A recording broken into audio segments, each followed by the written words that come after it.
여러분은 목회자의 진실성을 평가할 때 어떤 면을 보고 평가하시는지요?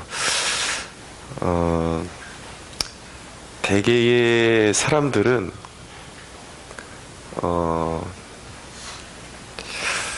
어떤 꼭 필요한 이야기를 해줄 때에 제3자에 대한 이야기나 그냥 이렇게 뭉뚱거려서 대중에 대한 그런 책망들, 이런 것들은 당연한 것으로 여기고 또 목회자가 그래야 한다라고 생각하지만, 그것이 내 죄와 또 내 허물과 직접적으로 연결되어 있는 그러한 일을 당할 때에는 결코 그것을 그렇게 쉽게 받아들이지 못하는 모습을 보입니다. 인간의 본성이 그렇기 때문에 어느 면에서는 이해가 가지만, 사람이 진정으로 깨우치고 죄악에서 돌아선다라는 것이 생각보다 얼마나 어려운 일인가, 그것을 또 떠올려 볼 수 있게 됩니다. 벌써 이렇게 아합이라는 왕을 우리가 이렇게 관찰해 보면은 수많은 선지자들을 옆에 두고 있는데 다 자기에게 좋은 말 해주는 선지자를 두고 있거든요. 근데 미가야라는 선지자가 하나님의 그 영감을 받아서 진실을 얘기해 주니까 그걸 너무 싫어하고 감옥에다 가두고 고생의 떡을 먹이라, 고생의 물을 마시게 하라, 그렇게 하죠. 심지어는 그 선한 왕들도 그 성경의 기록에 보면은 한때는 하나님을 신실하게 따랐고 잘 따랐다가 어느 순간 마음이 높아지면은 선지자가 제대로 된 예언을 했을 때에 사람들을 시켜서 돌로 쳐 죽이는 그런 이렇게 역사까지 보게 됩니다. 과연 어떤 목회자가 진실된 목회자인가? 회중의 입장에서도 생각해보고 또 목회자 스스로의 입장에서도 생각해볼 필요성이 있습니다. 오늘 말씀해 보면 이 바울이라는 사람, 굉장히 강하기만 한 사람으로 우리가 그 이미지가 그렇게 형성이 되어 버린 것 같아요. 근데 바울 서신을 가만히 읽다 보면 얼마나 그 바울에게 인격적이고 또 인간미가 있는 그 모습이 있는지 모릅니다. 16절에 보니까 내가 다시 말하노니 누구든지 나를 어리석은 자로 여기지 말라. 만일 그러하더라도 내가 조금 자랑할 수 있도록 어리석은 자로 받으라. 바울의 권위라면은 솔직히 이 말씀을 묵상하면서 굳이 이런 식으로 말하지 않아도 될 것 같다라는 생각이 듭니다. 이게 보통 권위자가 아니고 보통 능력자가 아닌데, 바울 서신을 가만히 보면은 생각보다 바울이 굉장히 섬세한 사람이다라는 것을 이렇게 느끼게 됩니다. 이 성령의 감동으로 기록된 것이지만 하나님이 바울의 인격을, 성령 하나님께서 바울의 인격을 이렇게 그대로 사용하셔서 성경을 기록하게 하셨는데, 어떤 오해의 소지가 있는 것들에 대해서 일일이 다 이렇게 해명해주는 모습들, 이 바울 서신에 드러나는 모습이거든요. 어떤 오해의 소지가 있을 때에, 어떤 트러블이 있을 때에 바울이 그 부분에 대해서 이렇게 소소한 것까지 변명을 하는 모습들도 종종 보게 되고요. 또 오늘 이 부분은 바울이 자기가 진실한 주님께로부터 직접 받은 복음의 메시지를 계속 이렇게 알려줬는데도 불구하고 그것을 신뢰하기보다 거짓 선생들이 와서 교회 안에 들어와서 막 달콤한 말로 이렇게 그들의 비위를 맞춰가면서 가르쳐 주었던 것들에 너무 혹하고 속아 넘어가는 것을 보면서 그게 너무 속상한 거예요. 그러니까 20절에 보면 누가 너희를 종으로 삼거나 잡아먹거나 빼앗거나 스스로 높이거나 뺨을 칠지라도 너희가 용납하는도다 라고 그렇게 이야기하는 거죠. 너무 속상한 것입니다. 자기가 직접 받은 그런 메시지를 전함에도 불구하고 그것보다 더 뭔가 있어 보이고 뭔가 능력 있는 체하고 이런 것들, 복음의 그 정수가 워낙 담백하고 그러다 보니까 이 사람 귀에 혹하고 사람 눈에 뭔가 대단해 보이는 것들을 이렇게 행하면은 그게 진짜인 줄 알고 혹하는 모습들을 보면서 이 사도가 지금 마음이 심히 상해 있는 것을 보게 됩니다. 그러니까 그것을 해명하기 위해서, 그것을 또 자기의 그 사도의 진실됨을, 자기의 메시지가 진실됨을 해명하기 위해서 자랑을 한다라고 그렇게 이야기를 하고 있죠. 내가 말하는 것은 17절에 보면 내가 말하는 것은 주를 따라 하는 말이요. 여기 이제 오해의 소지가 있는데 고린도전서 7장에도 이런 비슷한 구절이 있습니다. 주를 따라 하는 말이요, 하는 말이 아니요. 이 대목을 보면 성경이 성령의 감동으로 됐다 그러더니 주를 따라 하는 말이 아니라 그러네, 이런 오해의 소지가 있는데, 이것은 그게 아니라 전체적으로 이 성경을 기록하는 당시에 성령에 붙들려 있는 것입니다. 붙들려 있는 것인데, 이 말하는 방식이, 그러니까 우리가 이걸 유기적 영감설이라 그러거든요. 그러니까 바울이 그 성경의 저자들이 영감을 받을 때에 뭔가 신들림처럼 완전히 인격이 장악당해가지고 그냥 입이 로버트처럼 말했다라는 것이 아니라 바울의 그동안 배운 것들과 그의 인격이 그대로 살아있는 상태에서 예언을 하고 있는 거란 말이에요. 말씀을 기록하고 있는 거란 말이에요. 근데 이 지금 말을 표현하는 방식이 원래 기독교의 근본 정신, 예수님의 정신은 자기를 나타내고 자랑하는 것과 부합되지 않는데, 이 부분에 있어서만큼은 자기가 서술하는 방식이, 그러니까 표현 방식이 그렇다라는 것입니다.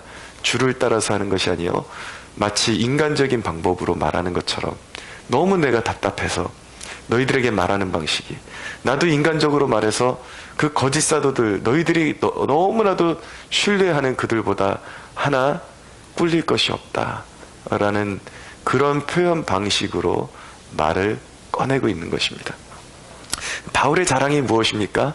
자신의 진실함, 자신의 사도성, 이것을 어떤 식으로 자랑하고 있습니까? 22절에 보면 그들이 히브리인이냐 나도 그러하며, 그들이 이스라엘인이냐 나도 그러하며, 그들이 아브라함의 후손이냐 나도 그러하며, 23절 그들이 그리스도인의 일꾼이냐 정신없는 말을 하거니와. 얼핏 보면 자기 자랑거리를 진짜 꺼내는 것 같아요. 근데 바울의 진실한 자랑은 거기 있는 것이 아니라, 그들이 자신을 높이는 그런 것들은 나도 있는 것이다, 사실은. 그러나 진실한 사도성, 진실한, 너희들을 진실로 사랑하는 목자라는 그 증거가 어디에 있는가? 나의 내세울 만한 자랑거리에 있는 것이 아니라 사실은 여기에 있다 라면서 23절 이하, 하반절 이하를 이제 쭉 이야기하는 것입니다. 내가 수고를 넘치도록 하고 옥에 갇히기도 하고 더 많이 하고 매도 수없이 맞고 여러 번 죽을 뻔하였으니 유대인들에게서 40에 하나 감한매를 5번 맞았으며 3번 태장으로 맞고 1번 돌로 맞고 3번 파선하고 일주야를 깊은 바다에서 지냈으며 여러 번 여행하면서 강의 위험과 강도의 위험과 동족의 위험과 이방인의 위험과 시내의 위험과 광야의 위험과 바다의 위험과 거짓 형제 중에 위험을 당하고 또 수고하고 애쓰고 여러 번 자지 못하고 줄이며 목마르고 여러 번 굶고 춥고 헐벗었노라. 그 무엇을 자랑합니까? 성도들을 향한 자기의 진정한 수고, 헌신, 고생을 마다하지 않는 것. 성도들에게 말씀을 심어줘야 될 곳이 있다면 어떤 일을 마다하고 달려갔던 그 고생과 헌신과 수고. 거짓 선생들은 결코 이렇게 하지 않습니다. 왜냐하면 거짓 선생들이 원하는 것은 딱 2가지입니다. 명예와 돈이기 때문입니다. 성도들의 마음을 사면 그만이에요. 성도들에게, 그들에게 원하는 말을 해주고 그들의 인정받고, 역시 이 사람이 내 마음을 잘 알아주는구나, 사람의 마음을 빼앗고 압살롬처럼. 또 하나는 무엇이냐면 그 교회에서 헌금을 많이 걷어서 자기의 배를 채우면 그걸로 끝나는 것이 거짓 사도들의 특징이었습니다. 그런데 진실한 목자, 진실한 사도에게 있는 완전히 차별화되는 것은 무엇이냐면, 그들에게 다른 것을 구하는 것이 아니라 그들이 고통받는 곳이라면, 그들에게 말씀이 필요한 곳이라면 어디든지 달려갈 수 있는 그러한 자세가 되어 있다라는 것이죠. 바울은 그것을 말로만 한 사람이 아니라 온몸으로 뛰었던 사람이었던 것입니다. 또 한 가지 자랑은 무엇입니까? 28절에 이 외의 일은 고사하고 아직도 날마다 내 속에 눌리는 일이 있으니 곧 모든 교회를 위하여 염려하는 것이다. 그의 자랑이 뭡니까? 교회를 위해 염려하는 것. 내가 이렇게 수고하고 애썼지만 그래도 내 마음에 편치 않는 것, 그것이 무엇이냐면 교회를 생각할 때에 늘 마음이 눌린다. 그렇게 유혹에 넘어갈 위기에 있는 교회, 그리고 어떤 약함에 빠져 있는 교회의 구성원들, 이런 것들을 볼 때에 자기에게 눌림이 있다라는 것이죠. 바울에게 가장 큰 고통은 몸으로 당한 그 어떤 고통보다도 더 고통스러운 것이 무엇이냐면 바로 교회를 생각할 때 그 안타까운 마음, 교회가 혹시라도 이 거짓된 가르침에 휩쓸리지는 않을까, 오염되지는 않을까.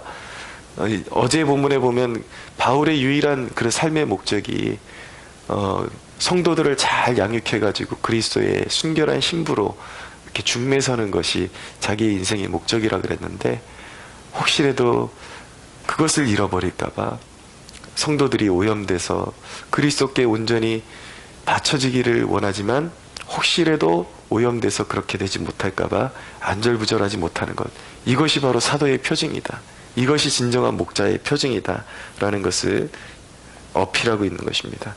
29절, 누가 약하면 내가 약하지 아니하며 누가 실족하게 되면 내가 애타하지 아니하더냐. 곁들여서 좀 말씀드리면, 바울이 목회를 할 때 어떤 자세를 가지고 목회를 했냐면, 사도행전 20장에 그가 에베소 교회에서 어떤 마음으로 목회를 했는지 어필을 하고 있습니다. 곧 모든 겸손과 눈물이며 유대인의 관계로 말미암아 당한 시험을 참고 주를 섬긴 것과 유익한 것은 무엇이든지 공중 앞에서나 각 집에서나 거리낌이 없이 여러분에게 전하여 가르쳤다 라고 말씀하고 있습니다. 그것이 그 영혼에게 꼭 필요한 일이라면, 그것이 그 영혼을 살릴 수 있는 일이라면, 그것이 그에게 정말 그 위로가 되는 말이든지 아니면 책망이 되는 말이든지, 사람의 눈을 의식하지 않고 그 영혼이 필요한 말을 반드시 해주었고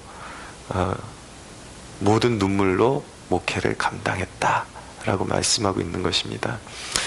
여러분, 여러분들에게 진정한 필요한 목자가 어떤 목자일까 생각해 보셨으면 좋겠고, 저는 또 이 부분을 이렇게 묵상하면서 진정한 목회의 가치가 무엇이냐, 우리 목회자들의 가치가 무엇이 되어야 하느냐, 제 스스로 또 반성하고 회개하고 다시 한번 마음을 다잡는 그러한 기회가 되었습니다. 솔직히 그렇습니다.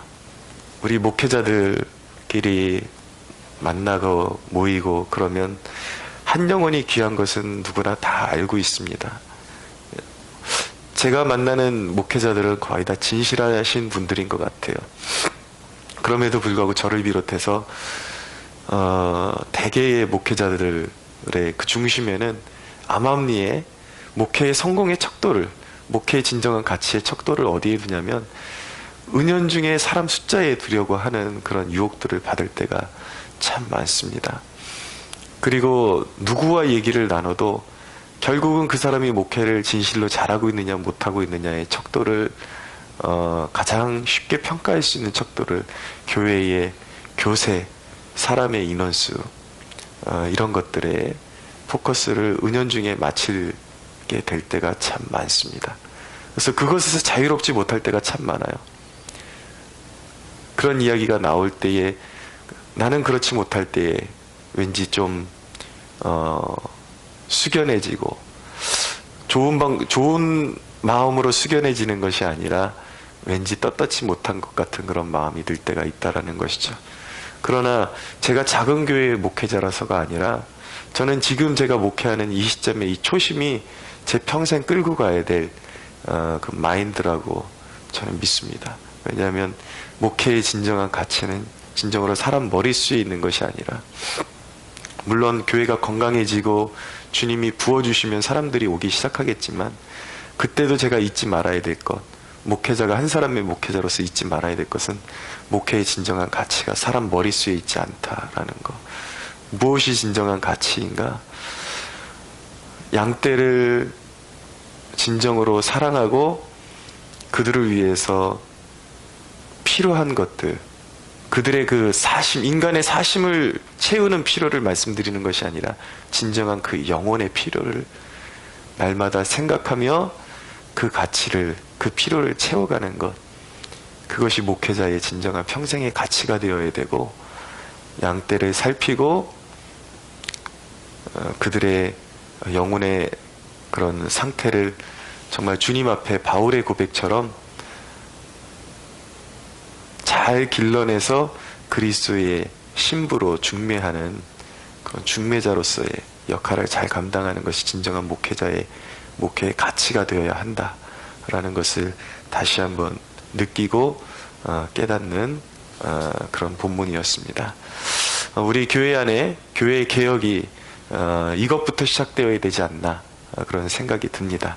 목회가 진정 무엇인가 라는 정의부터 우리 목회자들이 다시 새롭게 내리고 뛰어가야 그동안에 한국교회 안에 있던 병폐들이 치유가 될 가능성이 열리고 문이 열리게 될 줄로 믿습니다.